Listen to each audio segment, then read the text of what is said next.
Alright, hey, what's going on YouTube? It's tea time. Anyways, some of you guys have been asking me for a new strategy video. I haven't done one in forever, let alone a video in forever. And I'm sorry if I'm slow with my messages, because I have a lot of things to do. So, I know you all complain about the volume on my shit, so, sucks. Anyways, I will get a new camera eventually, and I'm at my parents' house today, and I have my microphone stand, so I can actually make a strategy video, so, yay. Okay, this is going to be a two-part strategy video. In the first part, I'm going to talk about deck selection and why you need to play certain things at different events. As regards to last format, the format is going to change drastically with this new set, just as it did in the past with entry of sets such as the Shining Darkness. So, format will change. I will also talk about side decking choices, because everyone wanted to know about that. So, I'm going to open with a shout out to My Name Was Taken 3 Times. That's my friend, Morbidly Obese Noah. Everyone knows him. Please, if you watch his videos, though, tell him to grow out that beard again, because his double chin needs to be hidden. Anyways, so yeah. I know I owe a lot of other shout-outs, but that's the one I can only think of offhand. So, My Name Was Taken 3 Times. Sub to him. So strategy videos, where should I begin? I'll begin at the beginning of this format when everyone thought that GBs was going to be the best deck. Every format, everybody thinks GBs is going to be the best deck. And every format, it's wrong. Every time. Except for GB format itself. Think about it. At the beginning of when it was like Blackwing's Rescue Cat, and Lightsworn, everyone played that deck. Everyone played GBs at the beginning. They all lost. Then, everyone played GBs at the beginning of the last format, where it started in Orlando. Even I played GBs then, but I played it with Dimensional Fission. I think that's the best way to go, but that was played in Orlando last year, around this time, when first person to win shown in that time period was Spanish guy. God, why can't I think of his name? Anyways, with Blackwings. And then Blackwings got hot again. And then all of a sudden it changed. It became Lightsworn. Lightsworn format, everyone thought GBs were going to be best, and it wasn't. And then all of a sudden it shifted again. It shifted to, what was the next format after that? It turned into that Quick Draw / Thunderpants Special, the best format we've ever had. It changed into that. And everyone thought GBs were going to be good again. And they were bad. They lost to Fire Dog and all that stuff again. And then all of a sudden everyone thought they were going to be decent again when Shining Darkness came out halfway through the format. And we saw how that worked out when Frog FDK was around. And it still didn't win. It came in the top 4 at Nationals, yeah. But did it win? No. And again, we saw Toronto. It was the most played deck. And it still did not come in the top 4. And then after that, it just dwindled off. And it's still one of the most hot decks, so side for it. But I'm saying everyone thinks it's good, and it's decent. It's a decent deck, but it's so restricted by its own monsters. You know, you cut off their ability to summon, they can't win. It's just plain and simple. They run out of monsters, they can't do anything. They play cards that are reliant on their monsters. Like, they play a bunch of trap stuns, chariots, whatnot. You get their monsters down, they're done. They can't do anything. Flip one oppression, they're dead. On that note, I personally, truly believe that at the beginning of the format, Gadgets with the Machina Engine was the best deck. I still believe that.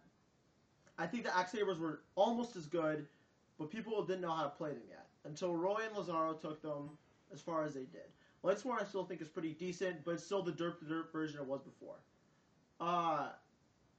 You have no control. You know, again, you stop their summons turn after turn, they're gonna lose. Now, what? Okay, so X-Sabers won, and in Toronto, and Gadgets were second. Or third. They got third. They were the second best deck, that's what I'm gonna say. And then Lightsworn came in third there. What we really need to look at is that Infernities is still alive, and that's a factor, but we're gonna ignore all decks like. For now, I'm going to ignore GBs because I talked about them. I'm going to ignore Flameville because they haven't been huge. They've been big, but not huge. And I'm going to ignore Infernities, because Infernities are Infernities. They'll be around. I'm going to ignore those kind of decks. Now, the relevant thing to notice was there was no Blackwings in that top. Why? Because Blackwings naturally has a bad matchup to GBs, in my experience anyway. And that was the meta, and that's why they lost. Gadgets has a hugely amazing matchup against GBs, and I slaughtered every GB player I played. And then X-Sabers have a good matchup against GBs, and therefore they killed them too. X-Sabers just a good deck overall. Now, when we went to San Jose, things changed a little bit, and I truly believe that Blackwings was the best deck. And the thing that you have to look at is not that Stun won, it's that Stun and Blackwings are the same deck. Alright? They're not different. They are not different at all. One has Honest, one has Colute. One has 19B6, one has 2018 B6. You know, one has Icarus Attack, one has Gemini Spark. They're exactly the same. They're both stun decks. Just one goes derp to derp a little bit more, and one's a little bit more controlling. But that other deck can go derp to derp just as much with the Cyber Dragons. Now, they are the same deck, and they beat the same kind of deck. It's just the Blackwings have, in my personal opinion, have a stronger matchup against that deck, against Light Beatdown, and Stun in general. And that is only... Actually, no, I can't say that. I think Stun has a better matchup against Blackwings. They do. Because you can manipulate the Blackwings' amount of monsters, and like GBs, they are reliant on their monsters to win. But, that being said, I think Blackwings should max out their monsters, play like 20 plus, but, you know, all that aside. So in San Jose, we saw those decks winning, and why? I believe it was because everyone and their mom was playing Machina Gadgets and X-Sabers. And there were gadgets. There's a lot of, what are they called? GBs too. But anyone who was there can tell you that everyone was playing anti-meta. Everyone was playing Gadgets as anti-meta. And they have a very bad matchup against Blackwings. They have a very bad matchup against, what's that thing called? The Light Beatdown thing. And not just Gadgets, but also X-Sabers. X-Sabers really has a bad matchup against Blackwings. It's not good. I mean, yeah, your Everest Blade and your Dark Soul are cute, but as soon as you punch over that stupid thing with a Shura, switch your deck for a Gale or a Vayu or whatever, set an Icarus Attack and say go, they're dead. What are they going to do? Bogart Knight, Tuner, Fall Troll, Chain, pop, Fall Troll, pop, Tuner, go. Fuck. You know, naturally a bad matchup. So that being said, you got to say, well, I'll tell you the whole messages after. But the point is, Blackwings and Stun had a power matchup against Sabers, which was the most run deck, as well as Gadgets was also a very well-run deck. Now, the next thing we are going to talk about is Philadelphia, because that came up right after. And I'm going to totally ignore Germany, because they're not the U.S. Different metas have different things. That's like comparing Japan to the U.S. You know, they play totally different shit. Infernities is like one of the best decks there right now.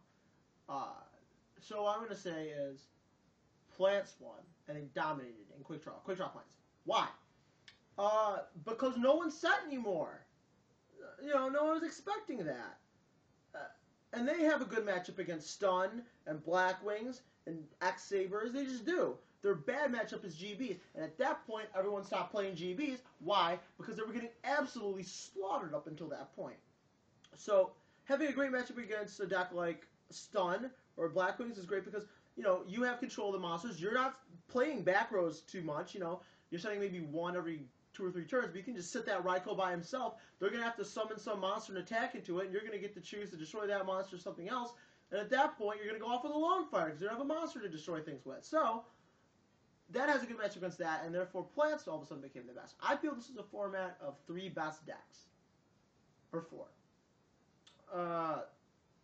I think that it's X-Sabers, Blackwings, and Blackwing Stun thing. And Plants. Now, why? Plants was weak early because a bunch of GBs were playing. And GBs are, I would say, tied with Gadgets for number 4. It's like a 5-way cycle. Think about it. Right? X-Sabers and Gadgets beat GBs.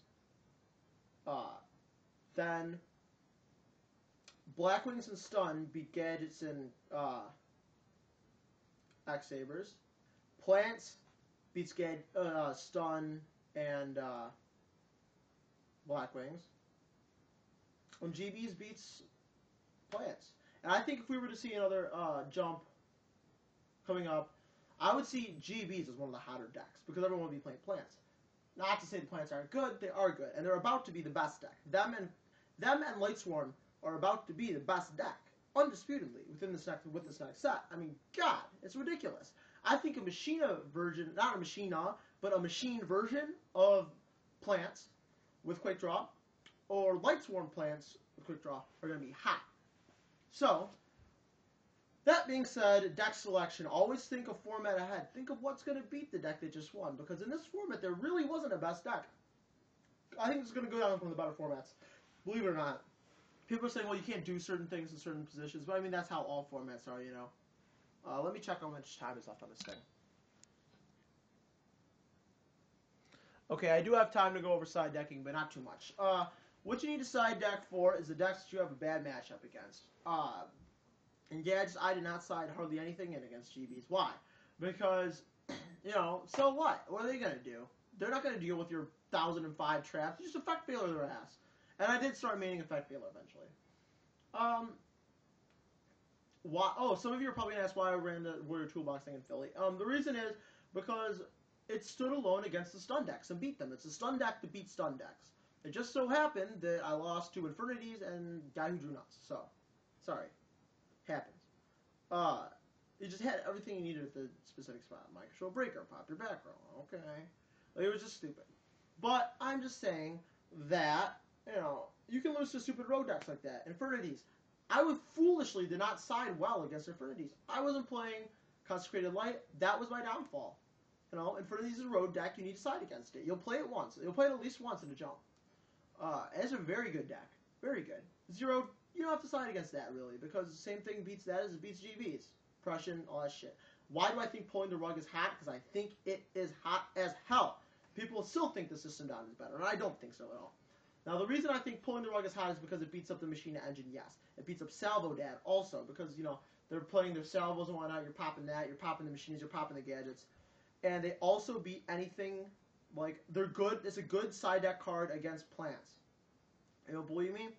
They play 3 Debris Dragon, 2/3 Caiuses, side more shit in like that. Yeah, pretty good deck, pretty good card against that deck, in my opinion. Good against random Monarch decks, which are pretty rampant. I mean, it's decent against the E-Hero deck to stop the Stratos. You gotta stop the Stratos, and they're gonna bring it out more than once. They just will. But I mean, it's not a huge thing to stop the Stratos. I mean, I don't know if I'd put it in. This is a good card. I like Pulling the Rug. At least now I do. Consecrated Light, you gotta play it. You just have to. If you can, you do. Starlight Road is hot too. I think it's very good. Very good against multiple decks.